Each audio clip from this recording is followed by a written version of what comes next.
Hello, you are watching an informative video on general anesthesia side effects and complications. Before going on, though, it might be helpful to distinguish a side effect from a complication. A side effect is an annoying and perhaps unpleasant outcome that accompanies the desired effect of a treatment. However, side effects typically do not cause any lasting harm. For instance, weight gain is a side effect of certain medications. Once you go off the medication, however, the weight gain typically goes away. A complication, on the other hand, is an undesirable outcome of a treatment that causes harm to the patient. Complications are sometimes avoidable and sometimes not, depending on any pre-existing conditions and other factors. General anesthesia is the most frequently used anesthesia in surgery. General anesthesia puts you into a deep sleep so that you will not feel any pain or have any awareness of what's happening. Since general anesthesia involves the use of and inhaled medicines to induce and maintain an unconscious state, it is not surprising that it is associated with side effects, and less commonly, complications. Given the significant changes induced by these powerful medications, though, the safety record of general anesthesia is particularly impressive. Although the safety record is remarkable, side effects often cannot be avoided. Most people experience one or more of the most common anesthesia side effects. Side effect number 1, sore or scratchy throat. Many people report a scratchy or sore throat after anesthesia. This side effect is often the result of the anesthesiologist's efforts to monitor and regulate your breathing when you're under. Some anesthetized patients are able to breathe on their own while others require some intervention. Moreover, there are some surgeries, particularly those in the abdomen or chest, that require the muscles used to breathe to stay relaxed and not contract. In those instances, you will absolutely need some external support to keep breathing. Breathing tube. This is the most common method for abdominal, chest, brain, or other major surgery. The doctor will slide an endotracheal tube between the vocal cords and into your windpipe after you are unconscious. While this is usually an easy, gentle procedure, the back of the throat and the windpipe are supersensitive areas. As a result, the insertion of the tube often causes a sore throat. It usually lasts just a day or two, can be relieved with lozenges and ice water, and then typically resolves on its own. Laryngeal Mask Airway, LMA. This is a soft rubber mask made to fit inside the back of the throat. There is an opening for oxygen to pass through that sits over the entrance to the windpipe. The LMA allows you to breathe on your own and can be used for surgeries on areas outside the body cavities. The LMA may be associated with a lower incidence of, or lower severity of sore throat, but sore throats still occur fairly frequently. Side note. Although an LMA sounds better, there are some factors that make it less desirable than an endotracheal tube, such as if you have acid reflux. Since the windpipe isn't blocked off from the esophagus, as it is with a breathing tube, acid could potentially enter the lungs if you have this condition. Likewise, obese patients have a tougher time getting sufficient oxygen under the influence of the anesthesia drugs. So if your anesthesiologist has to use a breathing tube, there is usually a medically sound reason why. Regardless of the breathing device used, oxygen and the anesthesia gases still dry out the mucosa of the throat, contributing to that sore, scratchy feeling. Side effect number 2, postoperative nausea and vomiting, PONV. One of the most dreaded side effects of general anesthesia is nausea followed by vomiting. It's such a frequent side effect that it has its own name, postoperative nausea and vomiting, or PONV. The nausea is triggered in some way by how the anesthesia affects the brain centers and the gastrointestinal system. Patients with the following characteristics are more prone to PONV. Female. Young. Non-smoking. A history of motion sickness. A personal or family history of PONV. Surgeries more likely to lead to PONV include any surgery lasting longer than 30 minutes. Abdominal and gynecological surgeries. Ear, nose, and throat surgeries. Laparoscopic surgeries. Breast surgery. Eye surgery. Some orthopedic surgery. This list would appear to include almost every kind of surgery. Even in the few kinds of surgery not included, there are additional, unavoidable factors such as use of narcotic and gas medications that contribute to PONV. So if we can't change many of these risk factors, what can we do about this particularly unpleasant side effect? Talk to your doctors. Follow pre-op instructions about not eating. Tell your anesthesiologist or the pre-op nurse about your risk factors, they will probably ask anyway. Also be sure to follow post-op instructions to the letter. Acupressure relief bands. Some people say they have been helped by the acupressure relief bands that are sold over the counter. Bring one with you and ask that it be applied as soon as it is safe, usually after surgery, but sometimes before. Start slow and go easy. When you get home, even if you feel hungry, start slowly with eating. Start with soft, easy to digest foods. Eat little bits at a time, and wait to see how you feel before moving on to harder to digest meals. Liquid diet. Some people prefer to stay on liquid diets for the first day after anesthesia. If you have had abdominal or gastrointestinal surgery, your diet will be restricted as ordered by your surgeon and advanced at their discretion. Ginger. The herb is often recommended as another over-the-counter nausea reliever. Follow your post-op instructions, as well. Preventative medications. We can give prophylactic, preventative, medications to help reduce the risk of PONV.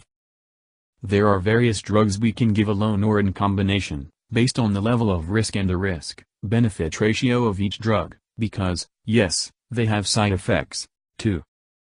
Sometimes, we can alter the type of anesthetic or the medications used if the risk is significant. Hydration. We also try to make sure you are properly hydrated, especially if you have gone a long period of time before your surgery without liquids. Surgeons need to get the surgery done and cannot make significant alterations in procedure to avoid nausea and vomiting. Antinausea medication. Surgeons can, at your request, prescribe an anti-nausea medicine along with the pain medicine that you will be taking. If you are prone to nausea and vomiting from the anesthetic, there is a good chance that the narcotic pain meds will make you sick, as well. So ask your surgeon in pre-op, before you are too out of it to remember, to prescribe the anti-nausea medicine. When coming out of anesthesia and the recovery, most people experience a profound sense of confusion and disorientation. It takes a while for the brain to actually wake up, even after you are conscious. Most people don't remember much after the pre-op sedative has been given. However, some people remain confused for days or weeks, or longer, after their surgery and anesthetic. This is an active field of study right now, called postoperative cognitive dysfunction, POCD. One interesting thing to note is that this effect doesn't just occur with general anesthesia. Indeed, even patients who had other types of anesthesia that should not affect the brain profoundly have experienced POCD. It seems that other factors, such as the stresses of surgery and recovery on the body, may also play a role. At this point we know only that older patients and patients of lower socioeconomic status have a higher risk for POCD. Active and diligent research continues to try to pinpoint who is at risk, why it occurs, and what, if anything, can be done to prevent it. Side effect number 4, muscle aches. Often, if muscle aches accompany a sore throat, patients become concerned that they have the flu or that they caught something in the hospital. However, rest assured that both muscle aches and sore throats are relatively common side effects. Muscle aches result from one of the medicines used to relax or paralyze the muscle so as to make it easier to insert the breathing tube and perform the surgery. Succinylcholine causes the muscles to fasciculate, or rapidly contract and relax. This response to the medication may make the muscles feel sore for a day or two after surgery. Heating pads and Tylenol can be used for symptom relief, if anything at all is needed. Ask your surgeon before taking medicines like aspirin or ibuprofen, as these can contribute to bleeding from recent surgical sites. Muscle and joint soreness can also result from lying motionless on the operating bed for extended periods of time. Unlike normal sleep, your body can't even make minor positional adjustments while you are under anesthesia. If you have pre-existing problems with soreness or stiffness, tell your nurse and anesthesiologist. If it doesn't interfere with the surgery, they may be able to pad or support that area differently to try to help. Side effect number 5, itching. A curious side effect of narcotic pain medication, often used as part of the anesthetic, is itching. Most people complain of itching on their face, especially the tip of the nose. Sometimes, people will have significant, all-over body itching and believe they are having an allergic reaction, and it can be hard to tell the difference, but most of the time, it's just a side effect. Luckily, Benadryl can easily treat this side effect.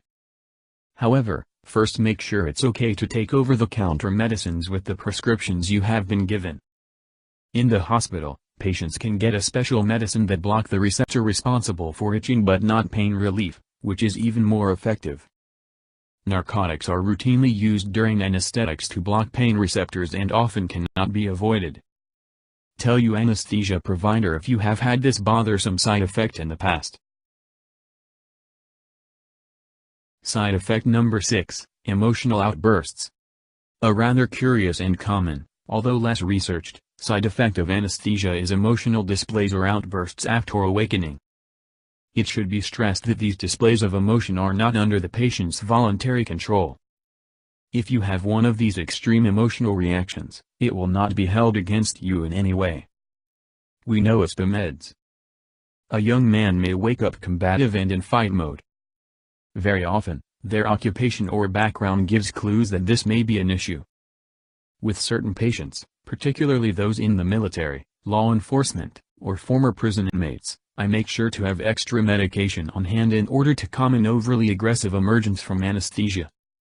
Luckily, the patient's aggression usually resolves in less than 5 minutes. As they wake up, they are able to reorient to where they are and settle down on their own. Even when someone is very agitated, I probably give a sedative less than 10% of the time, and only if I feel the patient may hurt himself or someone else. I got thumped in the sternum pretty hard once, so I have the medication ready, just in case. Young women are more likely to fall at the other end of the spectrum. Women from puberty on seem more likely to wake up tearful and crying. When they are awake enough to talk, they cannot explain why they are crying, and they often report that they don't feel particularly sad. They just can't stop crying. If this happens, it usually lasts less than 15 or 30 minutes.